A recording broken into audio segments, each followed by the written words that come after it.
Hello दोस्तों, स्वागत है आपका अपने चैनल नॉलेज सीट पे। आज हम बात करने वाले हैं नोट्स को कि कैसे हम अपने नोट्स प्रिपेयर कर सकते हैं। देखो, एग्जाम डेट्स आ चुकी हैं आपकी ऑलरेडी कि 21 फरवरी से आपके एग्जाम होने वाले हैं। आपकी स्ट्रैटेजी बन चुकी है कि किस तरीके से आप आज करंट डेट पे हैं और आपको किस गोल पे पहुंचना है, ठीक है ना। और इसी में जो हमारा गोल तक पहुंचने का रास्ता है उसमें हमारे दो चीज़ें हेल्प करने वाली हैं। एक तो होता है हमारे लेक्चर्स कि किस सोर्स से हम प्रैक्टिस कर रहे हैं, हो सकता है वीडियो लेक्चर देख रहे हैं या अपना बुक से पढ़ रहे हैं, किसी कोई भी सोर्स हो सकता है। सेकेंडली इंपॉर्टेंट होता है आपके नोट्स कि किस तरीके से आप नोट्स प्रिपेयर कर रहे हैं, ठीक है ना। अब देखो, नोट्स प्रिपेयर करने का क्या है, फर्स्ट वे तो ये है कि भाई किसी के प्रिपेयर्ड ऑलरेडी प्रिपेयर्ड नोट्स आप ले सकते हैं और उससे प्रिपेयर कर सकते हैं, ठीक हो गया। दूसरा होता है कि आप अपने सेल्फ नोट बना सकते हैं कि मतलब मैंने पढ़ा है और भाई मैं उसके हिसाब से नोट्स बनाते जा रहा हूँ, कुछ भी लिख सकता हूँ। अब होता क्या है कि जब हमारे पास काफ़ी टाइम होता है, हम पहली बार पढ़ रहे होते हैं, तो हमें हर कुछ इंपॉर्टेंट लगता है, सब कुछ इंपॉर्टेंट लगता है, हम सब कुछ लिखते चले आते हैं। तो ऑलमोस्ट क्या होता है कि हम एक सेकंड बुक लिख देते हैं, ठीक है ना। अब हमें क्या करना है कि देखो, लास्ट के 50 डेज बचे हैं हमारे पास। अगर मैं बात करूं तो हमारे पास क्या है, लास्ट के 50 डेज बचे हैं। अब लास्ट के 50 डेज में हम 100% नहीं पढ़ सकते, फर्स्ट थिंग।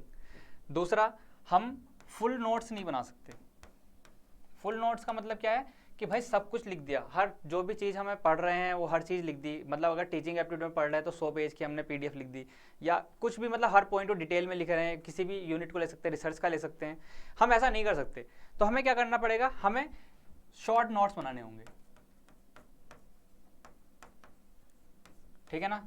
अब शॉर्ट नोट्स का क्या है कि हम किस तरीके से बना सकते हैं। पहली चीज़ तो यही था ना कि हमने भाई पेजेस, हर किसी पे पेजेस लिखते गए, 50 पेज 100 पेज लिख दिए। बट शॉर्ट नोट्स का भी क्या होता है कि कितने शॉर्ट। देखो, अगर मैं यहाँ पे एक कीवर्ड अपना इंट्रोड्यूस करूँ तो मैं जो यूज़ करता था वो करता था लेयर्ड नोट्स,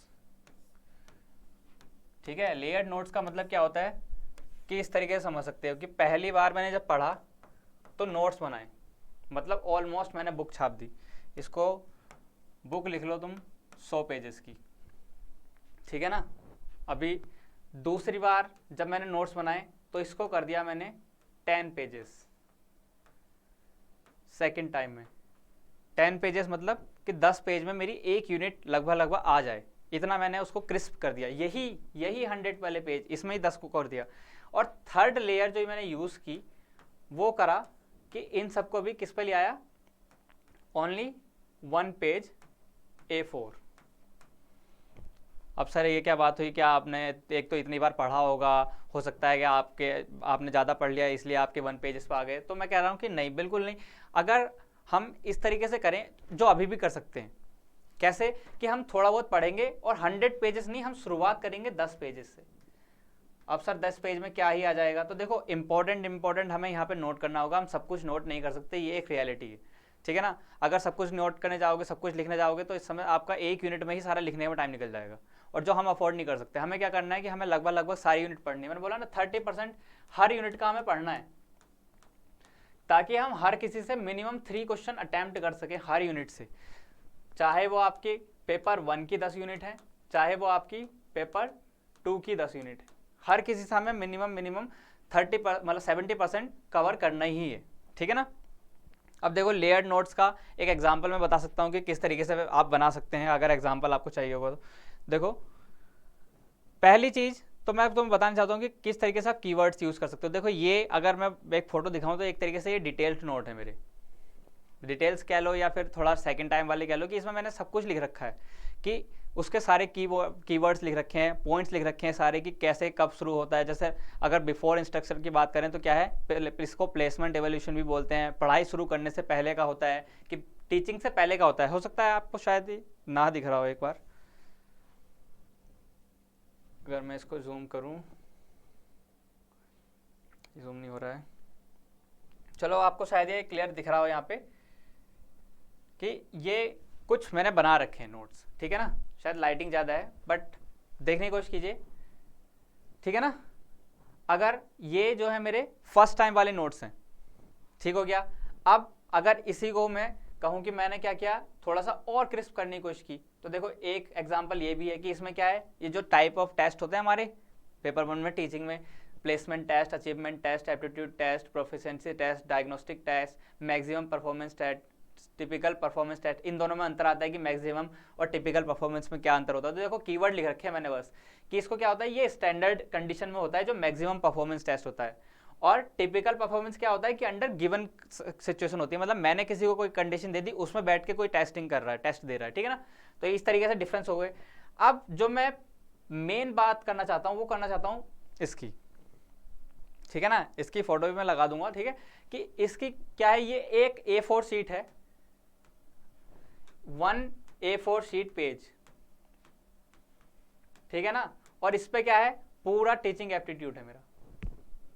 आप देख पा रहे होंगे कि यहाँ पे छोटा छोटा कुछ लिखा हुआ है, क्या है कि ये ऑलमोस्ट पूरा टीचिंग एप्टीट्यूड मैंने इसमें कवर कर रखा है। किस तरीके से आप देख सकते हैं, देखो यहाँ पे फेजेस ऑफ टीचिंग है, यहाँ पे लेवल ऑफ टीचिंग आ गए हैं, तीनों के कीवर्ड आ गए हैं। रिफ्लेक्सिव का प्रॉब्लम सेंटर्ड होता है, अंडरस्टैंडिंग थॉटफुल होता है, और क्या मेमोरी लेवल थॉटलेस होता है, टीचर सेंटर्ड होता है। इस तरीके से लर्निंग थ्योरीज के बारे में यहाँ पे लिख रखा है, ठीक है ना। जैसा आप देख सकते हैं कि यहाँ पे क्या है, बिहेवियरिज्म है, और हमारा कॉग्निटिज्म है, कंस्ट्रक्शन है, किसने दिया है, कितने टाइप्स हैं, ठीक है, ये सब यहाँ पे लिख रखा है। देखो टीचिंग मेथड से लिख रखे हैं, टीचर सेंटर्ड क्या होता है, स्टूडेंट सेंटर्ड बोथ क्या होता है, इंस्ट्रक्शनल टेक्नोलॉजी किसमें यूज होती है।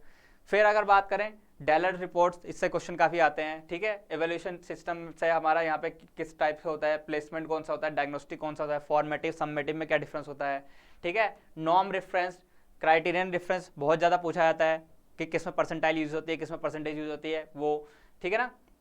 टीचिंग बिहेवियर्स, लाइट्स, अगर आपको याद हो तो कीवर्ड पूछा जाता है ना कि की बिहेवियर कौन से होते हैं टीचिंग में, ठीक है। Learners characteristics, adolescent adult learner में क्या क्या डिफरेंसेस होते हैं। तो आप देख सकते हैं कि सब कुछ आया हुआ है। CBCS 2015 में हुआ है, कहाँ UGC ने करा है इसको, ठीक है, DU ने फर्स्ट इंप्लीमेंट किया था। ये सब कीवर्ड्स मैंने क्या किए हैं कि सिर्फ एक A4 शीट पे मैंने इस तरीके से देख लिया कि जब भी मैं इसको देखूं तो मुझे सब याद आ जाए कि मैंने क्या क्या पढ़ रखा है। या कहो तो अगर मैंने एग्जाम में बैठा हूं और मुझे कुछ डायरेक्ट याद करना हो तो क्या हो, सीधा मेरे पॉइंट पे स्टक करे कि हाँ भाई क्या है, रिफ्लेक्सिव लेवल पे क्या होता है, प्रॉब्लम सेंटर्ड होता है। कहाँ लिखा है, अपर साइड पे लिखा हो। इस तरीके से क्या है, सिर्फ आपके 10 पेजेस बचेंगे लास्ट में, स्पेलिंग 10 पेजेस बचेंगे किसके, पेपर 1 के। अगर आप इतना क्रिस्प, अगर आप अपने नोट्स बना सकते हैं तो ठीक है, मैं कोशिश करूंगा कि आपको ये प्रोवाइड भी किया जाए और आप अपने नोट्स खुद बना सकें। ये अपना बनाएंगे तो ज़्यादा बेटर रहेगा कि आप क्या करें, छोटे छोटे नोट्स बना के रखें, एक पेज पे इस तरीके से लिया है और उसको दीवार पे लगा लें या अपने साथ रखें कि इसको आप कैरी कर सकते हैं, स्कैन करके अपने फ़ोन में रख सकते हैं कि ये ईजी हो जाएगा, ठीक है ना, रेदर देन कि आप 100 पेजेस की बुक बनाएं और उसको दोबारा खोल के भी ना देख पाएँ, ठीक है। तो मैं उम्मीद करता हूँ कि आप शायद समझ पाए हो कि किस तरीके से हमें लास्ट टाइम में नोट्स बनाने हैं, ठीक है, क्रिस्प नोट्स बनाने हैं, शॉर्ट एकदम कीवर्ड वाले, ठीक है। और 10 पेजेस लास्ट में हमारे पास पेपर 1 के बचने चाहिए और 10 ही पेपर 2 के, ठीक है ना। इस तरीके से आप करके जाएंगे तो आप बहुत हैंडी तरीके से आप एग्जाम में जा सकते हैं और पैनिक भी नहीं होंगे, आराम से आप अपना पेपर सॉल्व कर सकते हैं, ठीक है। और अगर आपको लगता है कि कोई आपको इशू है या कुछ गलत है तो आप कोई भी जो भी आप अपनी बात कहना चाहते हैं आप कमेंट बॉक्स में लिख सकते हैं। Thank you.